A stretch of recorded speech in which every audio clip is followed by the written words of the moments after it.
We enjoy access to clinics, painkillers, skilled surgeons, and an entire network deliberately crafted to help ensure that both mother and infant survive this ordeal. Early women possessed nothing like this. What they possessed was one another, a massive quantity of botanicals, numerous prayers to deities who remained, I'll admit, unpredictable, plus a genuinely frightening level of bravery. Yet consider this reality. For thousands of decades, this proved sufficient much of the time. So how did they pull this off? Before we dive into the specifics, let's make one fact entirely obvious. Delivering a child in the ancient era was truly one of the most perilous things a mother could attempt. We're not speaking about inconvenient or painful dangerous. We're saying there's a strong probability you might not step out of this room dangerous. Early Greek funerary monuments, which are carved stone burial markers, depict young females seated, bidding farewell to their partners and mothers, cradling their infants. Historians understand what this signifies. These females perished during childbirth. There existed so many of these markers that experts can literally trace maternal deaths through cemetery art. In early Rome, it's calculated that roughly between 1 and 2% of all deliveries caused the mother's demise. This could seem minor, yet when you realize that mothers were expected to bear 4, 5, 6 babies minimum, occasionally more, the compounding danger over a lifespan was massive, and infant death even worse. Historical evidence implies that within numerous early cultures, roughly between 30 and 50% of kids didn't survive to their 5th birthday. Much of this occurred in the initial days, some of it occurred at birth. This seemed commonplace. This was merely life and death, blended together in the identical room on the identical night. Thus, whenever we discuss exactly how early women gave birth, we truly must recognize they were attempting something genuinely courageous, every single time. Not figuratively courageous, genuinely courageous. Like mathematically speaking, this could kill me, yet let's try it heroic. All right, now let's dive into this. In nearly every early civilization on Earth, across each continent and each society, one fact remained consistent. Birthing was women's domain. Men did not attend deliveries, neither husbands, nor fathers, nor male doctors, unless situations had gone horribly wrong and someone was about to die. Even then, it was normally a final option. The figure who led the event was the midwife. The term midwife literally translates with woman in Old English, and that's precisely what she was. The person who remained with you through the entire ordeal. The lady who knew what to do. Midwifery remains one of the oldest careers in human history. We're discussing evidence stretching back to at least 40,000 years ago throughout the Paleolithic era. Ponder about this, before farming, before writing, before cities, before pretty much anything we'd identify as civilization. Females were already assisting other females give birth. First midwives didn't study from textbooks, they learned through observation. Females watched how animals gave birth, how mammals positioned themselves, how they managed the pain, what they did intuitively, and they applied that wisdom to human births. Wisdom transferred from mother to daughter, from senior to apprentice, decade after decade. By the period we look at early Egypt, Greece, and Rome, the midwife had become a recognized, honored person within society. Not always wealthy, usually working class, yet essential. In early Rome, a skilled midwife was worth her weight in gold.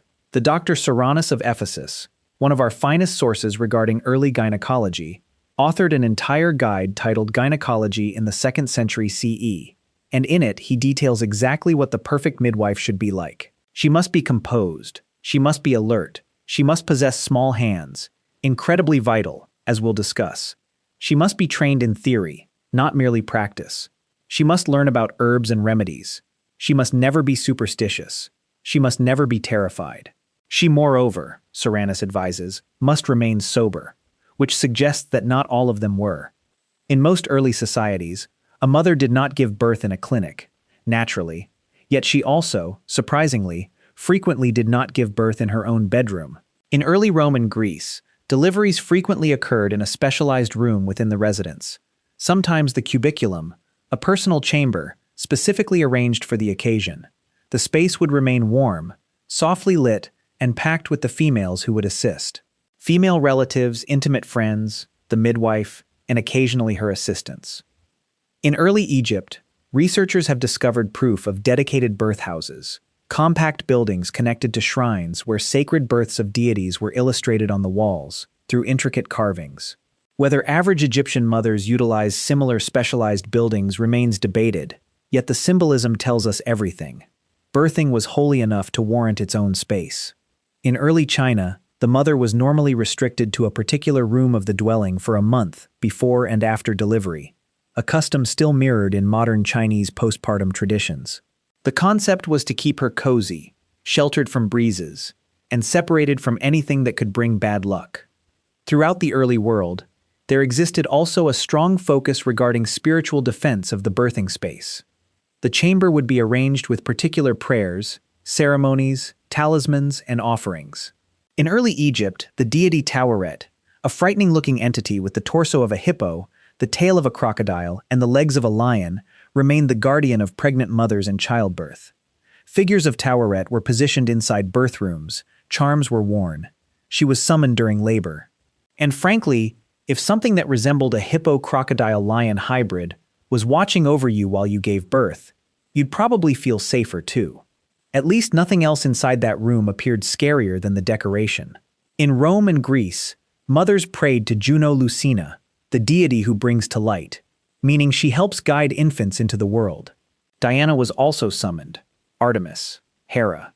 Every civilization possessed its sacred guardians of birth, and they were called upon desperately and sincerely. Here's where matters become truly fascinating, and where contemporary medicine appears sort of strange by comparison. We are accustomed to the concept of a mother laying flat on her back to give birth. Medical bed, legs raised, the entire setup. Yet, consider this fact, that posture remains actually a fairly recent invention, popularized throughout Europe around the 17th century, mostly because it proved more convenient for doctors to monitor and intervene. Early women didn't do this. Early women gave birth upright, almost universally, standing, crouching, kneeling, sitting. Multiple postures that utilized gravity, acting as the literal force that pulls objects downward to help push the infant in the proper direction, which, now that you speak it out loud, makes a ton of logical sense. The most frequent posture across early Egypt, Greece, Rome, the Near East, and China remained squatting. Specifically, crouching above a specially crafted birthing stool or birthing brick. The delivery stool featured a U-shaped or crescent-shaped seat having an open middle, so the midwife could reach through from underneath. The mother rested on it, back braced by an assistant, while the midwife knelt or crouched in front. In early Egypt, researchers have literally discovered birthing bricks, physical bricks fashioned from Nile clay, that mothers squatted above during labor. During 2001, a breathtaking find at the location of Abydos uncovered a painted delivery brick from roughly 1750 BCE. Adorned with pictures of a mother cradling her infant, encircled by protective figures. These blocks were not merely functional items, they represented ceremonial objects, holy furniture. The Ebers Papyrus, one of the earliest recorded medical texts in history, tracing to roughly 1550 BCE within early Egypt, features detailed guidelines for aiding birth. It outlines chants, herbal concoctions, and physical methods. Some of this is truly practical. Some of this requires summoning the deity Isis, frequently at the exact time. Let's discuss about the elephant in the room, or rather, the extremely painful, highly real, totally unmedicated contractions in the room. Anesthetics didn't exist. Numbing didn't exist. The notion of pain-free deliveries as a clinical objective didn't exist. What actually existed was a wonderful collection of botanical remedies that early midwives and healers utilized to control pain, hasten labor, soothe anxiety, and minimize complications. In early Egypt, mothers were fed mixtures containing ingredients like opium poppies. Yes, genuinely. Coupled with juniper berries, which were thought to speed up contractions. Alternative formulas required oils, lipids, and botanical extracts rubbed externally or else consumed as beverages. In early Greece and Rome, a variety of botanicals were utilized. Pennyroyal, artemisia, and rue were recognized to trigger contractions. Saffron was applied medicinally. Liquor, standard good old fermented wine, was frequently offered to laboring mothers as a tranquilizer and painkiller. Not sufficient to knock her out, yet enough to take the edge off. In vino veritas, and also seemingly in vino parturition. Soranus advised that the midwife arrange heated compresses, warm oils for rubbing, and particular botanical mixtures to help loosen the birth canal and facilitate the infant's passage. He outlined in depth how to lubricate the mother's stomach and perineum using olive oil, a technique that contemporary science has truly proven can be incredibly beneficial. Several societies additionally utilized psychological pain control methods, continuous encouragement from the assisting females, singing, melodies, rhythmic breathing. Not the organized type you'd study in a modern delivery course, rather the instinctive type that arises from being in agony and encircled by females who are exhaling with you, vocalizing with you, promising you it's going to be fine. The communal element of early birthing cannot be exaggerated. A mother was never isolated. She remained accompanied by every female family member and available friend. They propped her up literally and metaphorically.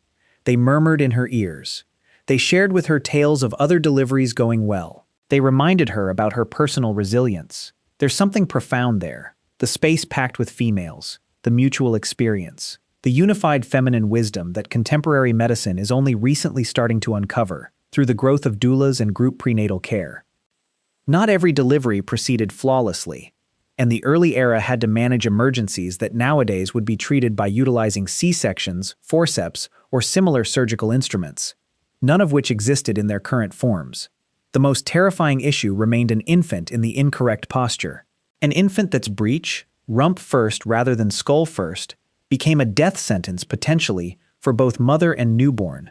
Soranus detailed a method for physically rotating a fetus within the uterus, a practice termed version, which demanded exactly what he noted the perfect midwife must possess: tiny hands and a ton of courage.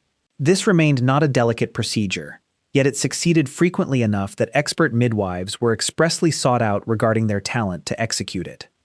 Another horrifying emergency was blocked labor, whenever the infant simply couldn't squeeze through. Lacking surgical intervention, this might drag on for hours or days. Mothers perished, infants perished. In severe situations, early doctors detailed a gruesome procedure. If the infant had perished in the uterus and could not be extracted, it needed to be removed in chunks to rescue the mother. The documents that outline these surgeries are not enjoyable reading.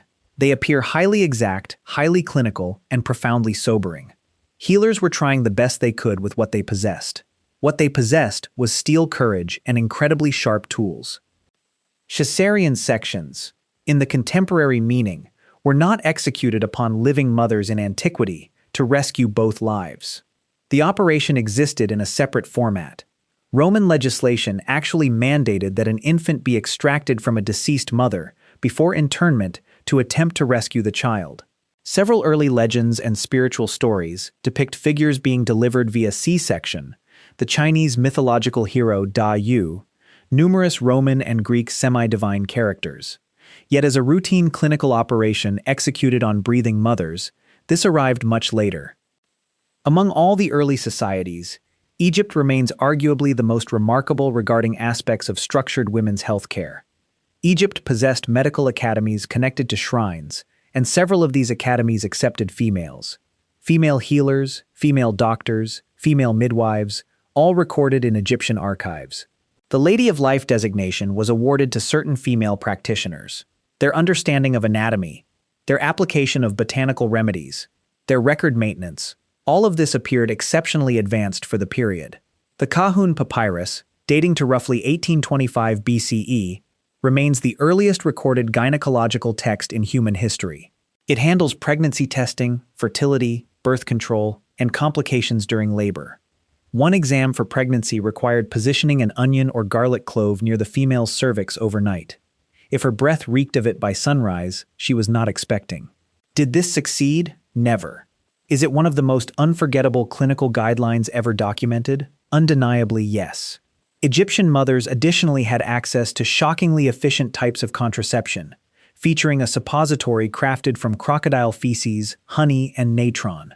Contemporary testing has proven that crocodile feces is alkaline, which could genuinely operate as a spermicide.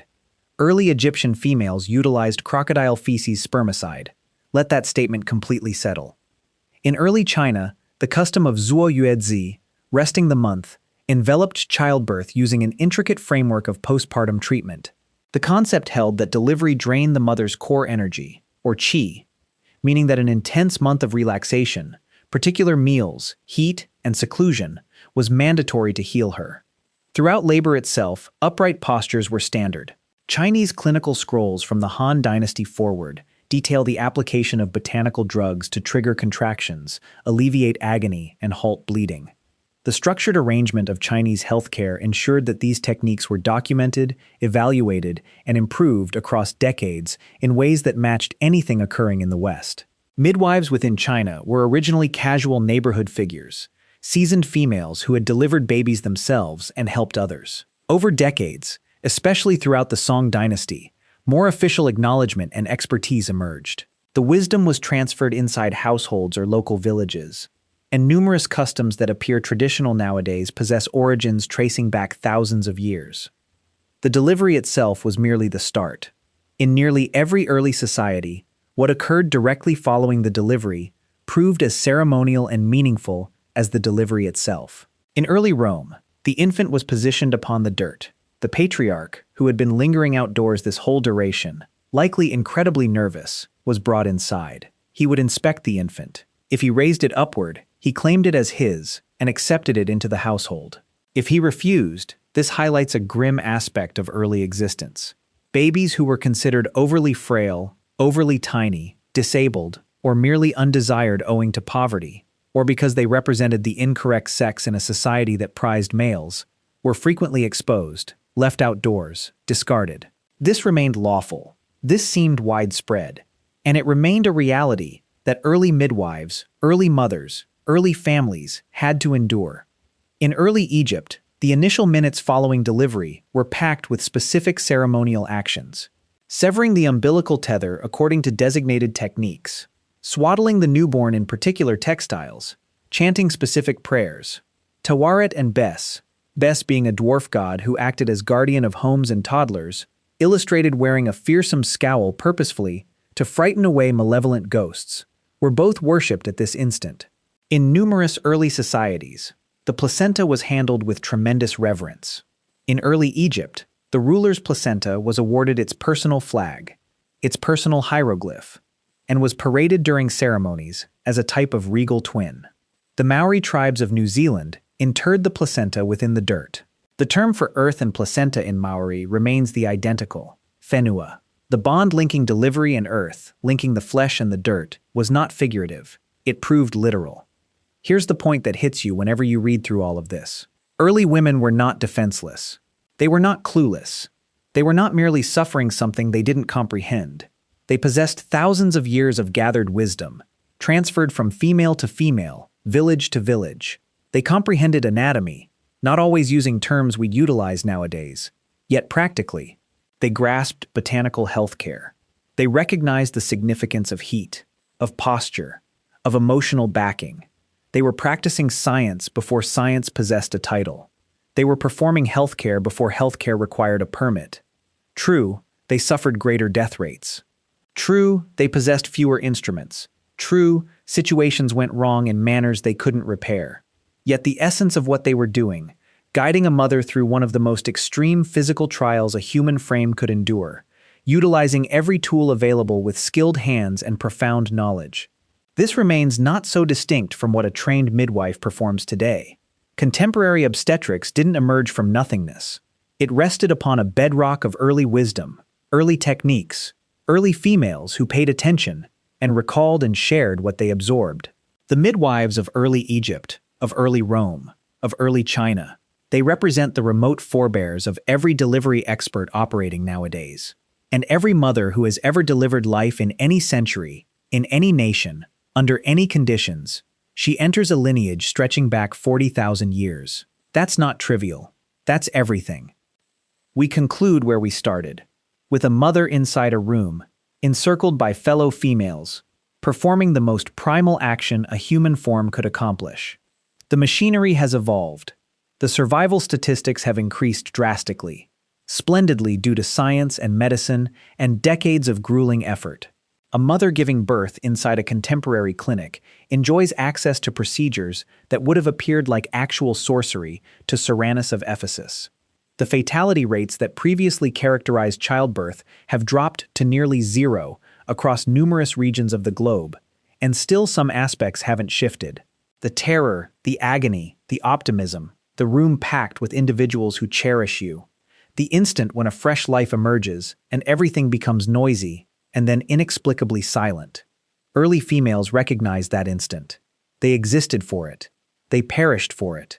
They delivered babies crouching upon mud blocks, summoning hippo deities, sipping liquor blended with botanicals, accompanied by every female who adored them, pleading to every god who could hear. And you know what? It succeeded most of the time. And if your personal mother is currently living, perhaps shoot her a message today, just saying,